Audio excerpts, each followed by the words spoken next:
Hi everyone, welcome back to the channel. If you're new, my name is Lily and I'm a Chinese transracial adoptee.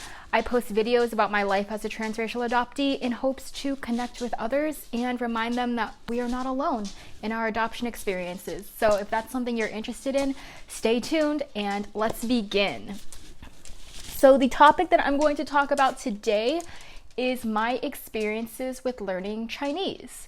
And I'm trying to think if there are any housekeeping things that we need to discuss first. I'm still stuck inside, as are many of you. I think maybe by the time you're watching this video will be allowed out. I don't think so. But since I'm stuck inside, that means that Grant's nails are still extremely long because I am too afraid to cut them myself. And for some reason, when I film videos, he really loves walking around. So all of those clickety-clackety noises, that's my dog. But yeah, so let's get on to the topic. Learning Chinese, I have my notes here. I'm going to try to stay on track, but you know me. I process on camera and I start to ramble and we'll just see what happens. When I was younger, I really didn't have an interest in it.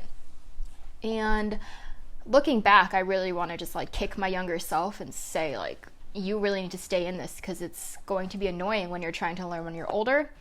But that did not happen. So my parents signed my sister and me up for Chinese lessons. And I think that, I don't know if I'm remembering this correctly or not, I think it was for adoptees. Maybe it was put on by our local FCC or the Holt agency or something. But from what I remember, it was specific to adoptees. And in theory, that would have been great because that's a more comfortable space for me. But also, at the time, I just really wasn't interested in it. And it was also on Saturday, and it wasn't that fun. And then getting to that point, if you didn't know this already, I was a pre-professional ballerina. And so that really just took over my life. That became the only extracurricular I did. And I did it almost every single day of my life up until grad school because I still danced in college. So dance really took over. But yeah, I wish I didn't give Chinese lessons up. I mean, part of me is thankful that my parents let me explore my culture and explore my language and heritage on my own. It was never forced on me, and it was never a chore or terrible experience. Now it's something that I genuinely enjoy doing, and I just have a really great relationship with it. So I think that's important. I just wish I had a little bit more self-motivation to learn, because when that interest did come up a few years ago, I was just thinking about how much farther I would be connected with my culture if I had stuck with the Chinese lessons for several years. So learning has been quite a journey. I was really scared to start. I mean, first because everyone says that learning Mandarin is the hardest thing ever. And I just want to dispel those fears for you guys. I don't think it's the hardest thing ever. The grammar is a lot simpler than English. The characters do take a lot of work to learn because you have to, memorize stroke order. And then if you miss one stroke, you could be writing a completely different word. The tones are kind of hard to get used to at first. I remember my very first class. So, okay, back up. I take class with a private tutor who has now become a good friend. And so the first class I had, she said, "Do you sing?" And I was like, "No. I mean, I sing in the shower and stuff, but no, I don't take singing lessons." She's like, "Okay," because speaking with the tones and stuff, it's a lot like singing. And I didn't get it at first, but now I do. There's a natural rhythm, and it kind of just once you get into it, it makes sense.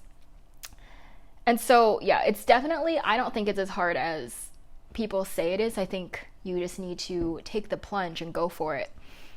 But the emotional journey with Chinese was more so having to do with my adoption experience.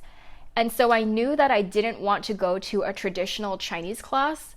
I had heard horror stories, well, not horror stories, but just stories of adoptees going, and they're in a class with a bunch of other students who come from Chinese speaking households, and they're there to learn the characters and really get a grasp on the grammar and, you know, like flush out their language. And then you have day one beginners, adoptees, who look like we should also be coming from Chinese speaking households, but we don't. And then people ask us our story and where we came from and why we're here. And it's just a lot more emotional work than I was really willing to put in. And so I had looked into some local classes around here, just wasn't that interested. And then I got really lucky because my coworker mentioned that his wife used to be a Mandarin teacher. And so I gave it some thought, and a few months went by, and then I thought, you know what? Maybe this is the step for me to take. So I just asked, hey, like, would you be interested in giving me some lessons? Like, I'm an adoptee and I'm just trying to learn a bit more about my culture and stuff. And she was completely willing. And so now we have weekly lessons, and it's great. She knows my story. I don't really have to ever explain anything, ever. And she's very understanding of where I came from and very understanding of the situation I'm in and the motivations behind why I want to learn. And she's also really good about just making class very normal. But it is nice having that one-on-one, because when I make mistakes and I use the wrong tone or I can't remember how to write a character, it's not embarrassing for me. And I mean, yeah, like being the perfectionist that I am, I'm like, oh my gosh, like I need to remember this, so this is kind of embarrassing. But it's not embarrassing like, wow, I'm surrounded by a bunch of other Chinese people and I can't get my first tone correct. It's not like that at all. And so that's something I really recommend to adoptees who are learning Chinese, is make sure that the environment you're in is going to be a safe and welcoming environment for you. And I'm not saying that all traditional Chinese classes are going to be unwelcoming and potentially embarrassing, but it really just depends on the teacher and also who's in the class with you. So if you get a good teacher and you're with fellow adoptees, like that's awesome.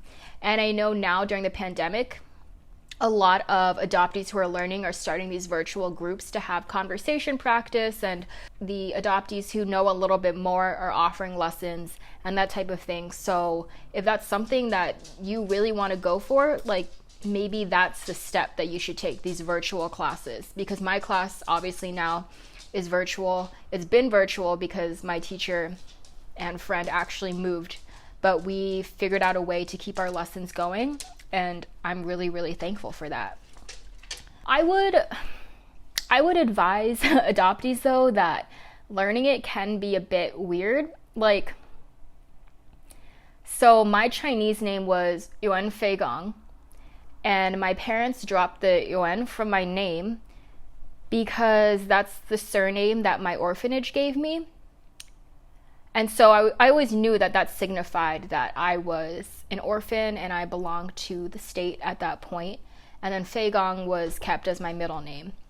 But what was very eye-opening and interesting and not really triggering, just kind of like a sad realization, was in lesson 2 or 3 of my Chinese class. We were reading a dialogue, and the word and the actual character of my surname, Yuan, came up. And we went over the translation. It translates to courtyard. But at least in my lessons and the books that I'm reading and using, the more common translation for it is institution. And that kind of just sucked, because I was like, man, my Chinese last name literally means institution, and like my orphanage gave it to me, and like, yeah. And so I'm probably going to do another video on Chinese names and how I feel about my name and how I feel about my English name and all of that. But I would just say for adoptees who are in these classes learning their birth language and learning about their culture, like, be aware that those little things may come up. And that wasn't something I really recognized at first, but since then I don't think there's really been, I'm looking at my notes to see if there's anything that I forgot that happened. since then, I don't think there's been anything. And it's actually been kind of cool because as I've progressed in my lessons and we've gotten further and further into the language, I have to write and speak. And so I'll share about myself more, and then, you know, she'll ask me about things and I can kind of like throw in like, oh, like my parents were in that city when they were over adopting me and stuff. And we can just kind of incorporate adoption in that way. It's still very much language based. Obviously, it's my Chinese class. But it really is just nice having someone understand that my story might be a little different. And then because I'm the only one in class, I don't have anybody else to explain that to. Yeah, I would say it's definitely been worth it, and I definitely recommend it, but I completely understand if you're really scared to start, because I was really scared to start and it took me until I was in my 20s to start. But it's also not as hard as I thought it would be, and I'm actually picking it up faster than I thought I would. So adoptees out there, I'm gonna speak to the Chinese adoptees because I'm learning Chinese. Do it. You should do it. It's a lot of fun, and it's really cool when you get to start using your language with other Chinese adoptees or with other Chinese students or friends, and you can start feeling like you actually fit in somewhere, and you don't have to always be embarrassed when someone's like, why don't you speak Chinese? Like, why is your English so good? So I will say that learning Chinese has given me more of an interest in looking into like Chinese fine arts and film and music, and I actually have a playlist on Spotify where I listen to like Chinese rap and I'm slowly like learning and picking up more and more of it. But yeah, I think it just is really cool because language is one of those first things that people think of when they think of culture and where you came from, and taking that first step has really opened a lot of doors of what I'm interested in. And so that's something that might happen to you too if you take Chinese class. So that was the episode for today. Again, I'm posting episodes every Tuesday unless somebody tells me that there's a better day to post. And while this pandemic is going on, I'm going to be posting at 12 my time, Central Time. But yeah, I hope you enjoyed the video. Again, there's going to be an end screen with a subscribe button, as well as 2 videos that are recommended specifically for you. So stick around for that, and I will see you next Tuesday.